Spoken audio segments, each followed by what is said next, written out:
Bonsoir à tous. 2 personnes ont été hospitalisées au centre hospitalier de Briançon suite à un feu de chambre à 13h36 à Val-Louise. L'une d'entre elles était incommodée par la fumée, la seconde un pompier a fait un malaise à cause de la chaleur. C'était un matin d'été, la journée venait de démarrer. Le 1er juillet 1999, peu après 7 heures, le téléphérique du Pic de Bure s'écrasait au sol, tuant ses 20 passagers sur le coup. La vallée du Dévoluy était sous le choc et le monde de la montagne s'est senti concerné. 19 ans après ce dimanche matin, des anonymes se sont retrouvés au pied du téléphérique pour ne pas oublier. Reportage d'Adrien Citeau. Triste anniversaire que celui célébré dans le Dévoluy en ce 1er juillet, les 19 ans de la catastrophe du téléphérique du Pic de Bure qui avait fait 20 morts en 1999. Des amis, des proches, de la famille, tous les Dévoluards et les Hauts-Alpins ont été concernés de près ou de loin par ce drame. L'accident avait mobilisé un grand nombre de secouristes mais aussi d'élus comme Jean-Marie Bernard, actuel président du conseil départemental des Hautes-Alpes, alors maire de Saint-Étienne-en-Dévoluy au moment des faits. 19 ans après, la douleur est toujours présente. C'est difficile de rebondir après un événement comme ça parce qu'on pourrait avoir la sensation que le temps aidant, le temps passant, les générations grandissantes et évoluant, on pourrait penser que c'est de l'histoire ancienne, mais non, c'est une vraie blessure dans la vie des familles qui ont été touchées dans cet accident. Les familles et amis des victimes se sont retrouvés devant le téléphérique ce dimanche matin. Silencieux, les visages fermés par le chagrin et la douleur. Beaucoup n'ont pas eu de mots pendant la cérémonie. Michel Praillet, vice-président de l'association des familles des victimes, témoigne de la tristesse qui étreint aujourd'hui encore les familles. Sur le Dévoluy, le massif lui-même a vécu ça comme on se connaît tous. On est tous de la même famille en fait, donc c'est vraiment quelque chose qui a été terrible pour tout le massif. Dans toutes les familles, c'est un traumatisme qui restera jamais ouvert, quoi. À la veille des 20 ans du drame, l'heure est au questionnement. Depuis des mois, le nouveau téléphérique inauguré à l'automne 2015 est toujours à l'arrêt suite au déraillement du câble porteur. Des questions se posent sur l'avenir de l'exploitation et Jean-Marie Bernard, tout comme Michel Praillet, ont des avis à ce sujet. Il faudrait qu'on sorte de cette impasse. C'était une vraie caricature. Quand on parle d'un téléphérique qui est un engin de transport les plus sûrs au monde, il n'y a que dans le Dévoluy, il n'y a qu'au Pic de Bure que les téléphériques tombent en panne ou ils ont des accidents. Donc ça devient insupportable. Et je pense que la bonne pas évolution, mais révolution qu'on pourrait faire sur le téléphérique de Bure, sur le plateau de Bure, bien c'est que 20 ans après, c'est que après que la commune va mettre en service bientôt un espace musée où on parlera de la radioastronomie, où on parlera de Noémie, on parlera de ce qui se passe sur le plateau de Bure, il serait bien qu'on réfléchisse pour trouver demain la possibilité, non pas d'ouvrir le téléphérique pour un accès public comme un engin de transport, mais qu'on puisse utiliser cet engin une fois remis en ordre sécurisé pour qu'on puisse faire un peu quelques visites pour emmener des gens là-haut. Dans l'objectif de l'association, c'était primordial de rester vigilant. Voilà, vigilant sur le futur, le devenir du plateau du Pic de Bure. Donc nous, on a toujours été présents et j'espère justement, et c'est là où je veux mobiliser les jeunes pour essayer à la fois de trouver des solutions d'exploitation de ce plateau et à la fois d'être vigilant sur la sécurité des personnes qui sont obligées de monter au quotidien là-haut. Viendra la question de la transmission aux jeunes générations. Presque 20 ans après, une génération passe et une page se tourne. Pourtant, personne ne veut oublier et surtout que cela ne se reproduise plus. Depuis ce dimanche, les routes de France sont passées de 90 à 80 km/h et les Alpes du Sud n'y ont pas dérogé. Si dans les Hautes-Alpes, les endroits 70 ont été remontés à 80, dans les Alpes de Haute-Provence, il n'y a pas eu de modification. Cette nouvelle réglementation a fait débat même si elle a pour objectif de diminuer le nombre de morts sur les routes françaises. Pour les habitants, les premiers instants de conduite étaient piégeux, surtout pour les vendeurs des marchés qui font de la route tous les jours. Exemple à Ancel dans le Champsaur. De rouler tout le temps à 90, on est habitué. Voilà, de passer comme ça des jours au lendemain, à 80, on est presque à voiture sans permis, franchement. Vous êtes favorable ou non à cette mesure? Pas du tout. Pourquoi? Parce que ça ne changera pas.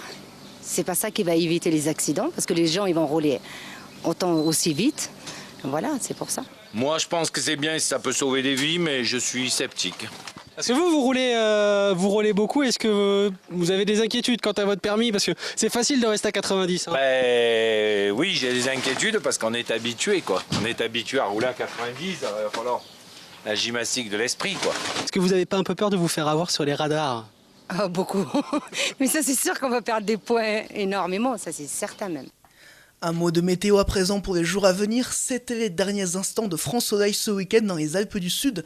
Ce lundi, après un ultime passage du soleil en matinée, des nuages se forment l'après-midi, provoquant des averses en montagne. Les températures perdent quelques degrés de 25 à 32 degrés au meilleur de la journée. Le reste de la semaine sera maussade avec des risques d'averses mardi et mercredi après-midi. Jeudi et vendredi, le temps sera instable avec des averses et des orages isolés. Heureusement, les températures resteront estivales. Des températures estivales que l'on a pu ressentir ce dimanche, non loin de chez nous, il y avait une alerte canicule en Rhône-Alpes, mais heureusement les Alpes du Sud ont légèrement été impactées. Grâce à l'altitude, les températures certes élevées pour la saison ont été beaucoup plus supportables. À Gap, on a relevé 34 degrés, 31 à Briançon et 35 à Laragne-Montéglin. Manque de chance, les participants de l'Ultra Champsor, le Trail d'Ancel, ont subi plus durement la chaleur dans certaines vallées traversées. Heureusement, ils ont des petits trucs pour éviter de trop souffrir. C'est quoi votre technique de rafraîchissement là, dites-nous? Cryothérapie. Comment ça marche? Le froid. Donc ça veut dire que là vous mettez les jambes dans le froid, vous avez pas mal? Maintenant ça va mieux, ouais. Ça va mieux. C'est le but, ça fonctionne. Exactement. Et super pour lutter contre les douleurs et contre la chaleur. Des crampes. Des crampes surtout. Oui. Il fait quand même très chaud, c'est pénible à la fin quand même. Donc je plains les gens qui sont toujours en train de courir. Ah, vous avez souffert de la chaleur vous? Ouais. Oui, bah, il est 1h donc ça compte pas mal et c'était temps d'arriver à la fin quand même. Ça a été parce que je suis arrivé pas trop tard.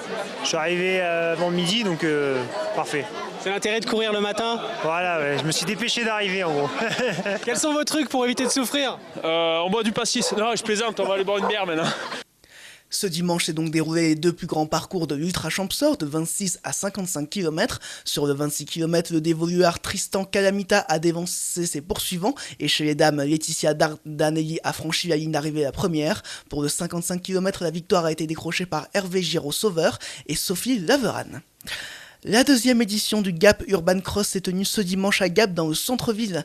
L'occasion pour les jeunes aimant le vélo de pouvoir l'utiliser dans le centre-ville de la capitale des Hautes-Alpes. C'est une course de VTT urbain, on a plusieurs courses, on a des courses pour les enfants, ça va de 8 à 14 ans, de 8 à 15 ans pardon, et ensuite on a des courses adultes, adultes c'est à partir de 15 ans et en relais par équipe de 2, et on a une course élite avec les meilleurs pilotes français voire mondiaux. On a le champion du monde de la discipline qui est là actuellement, qui s'appelle Titouan Perrin-Gagné, donc il va courir cet après-midi. Et dans quel but tu organises ce genre d'événement ? Alors en fait on a une entreprise, une société d'événementiel sportif. Donc nous les deux organisateurs sont de Gap et on a voulu faire cet événement pour dynamiser le centre-ville et faire la promo du VTT au plus grand nombre. C'est la bonne ambiance, il y a un grand soleil, il va faire chaud, il y a beaucoup d'inscrits, ça va être une belle journée. On a la buvette qui est ouverte, de la musique, tout pour passer une bonne journée. On fait à présent le point sur l'actualité prévisible de cette semaine avec Nicolas Potier. Une semaine électrique s'annonce avec entre autres la présence de l'un des membres du groupe légendaire ACDC pour le Trade-in Festival de jeudi à dimanche à Embrun. Parmi les temps forts de cette première semaine de juillet, ce lundi, le début de la rencontre OVNI à Valençol en souvenir de l'OVNI qui aurait été vu dans les années 60 et le début du raid VTT Alpes-Épiques dans toutes les Hautes-Alpes. Ce mardi, les 6 jours cyclo de Vars, jeudi, le début du festival de musique autour des Lavandes à Sainte-Tulle et la grande soirée d'été de l'UPE 05, une conférence de presse du 10-05 à Gap, la MEDEF et la CGPME fêteront les 20 ans du syndicat. Jeudi aussi, la nuit des églises et le début de l'un des temps forts de cette semaine, décidément très musical, le Trade-in Festival à Embrun. Vendredi, beaucoup de temps forts dans les Hautes-Alpes, l'inauguration du rond-point de Chorges qui a largement facilité la circulation sur la RN 94 dans les Alpes d'Haute-Provence, l'inauguration du musée des saveurs et des senteurs à Fort-Calquier et la pose de la première pierre de la Villa Rêve à Sisteron. Vendredi aussi, les résultats du bac avec des cris de joie et quelques larmes. En prévision, cette semaine, la tournée d'été d'ici continuera à sillonner à toutes les Alpes du Sud. Lundi, c'est une tournée en bateau qui vous attend avec l'office de tourisme de Serponçon. Mardi, direction le nord du département avec l'office de tourisme de Serre-Chevalier-Briançon. Mercredi, nous découvrirons la Haute-Provence avec une escale à Fort-Calquier. Jeudi, nous irons dans les coulisses du Trading Festival à Embrun. Et enfin, vendredi, une soirée avec tous les chefs d'entreprise qui eux aussi ont le droit à des vacances. Terminons avec un temps fort musical aussi ce mardi soir. Pascal Danel, l'auteur de La plage aux romantiques et des neiges du Kilimandjaro, se produira à Laragne, près de Veynes où il est domicilié. Bonne semaine.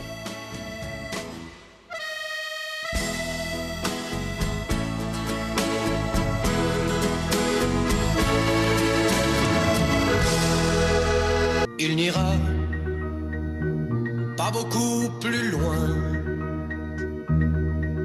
La nuit viendra bientôt. Il voit là-bas dans le lointain les neiges du Kilimandjaro. Elles te feront un blanc manteau où tu pourras dormir. Elles te feront un blanc manteau où tu pourras dormir, dormir, dormir. Un mot à présent sur notre concours du moment sur d'ici.fr. Vous pouvez désormais voter pour le meilleur établissement des Hautes-Alpes et des Alpes de Haute-Provence. Hôtel, chambre d'hôte, camping, gîte ou encore Airbnb. Vous avez jusqu'au 14 juillet pour proposer vos nominés. C'était l'actualité d'ici. Merci de nous avoir suivis. Place à l'actualité en France et dans le monde avec Camille Martel. Bonsoir Camille.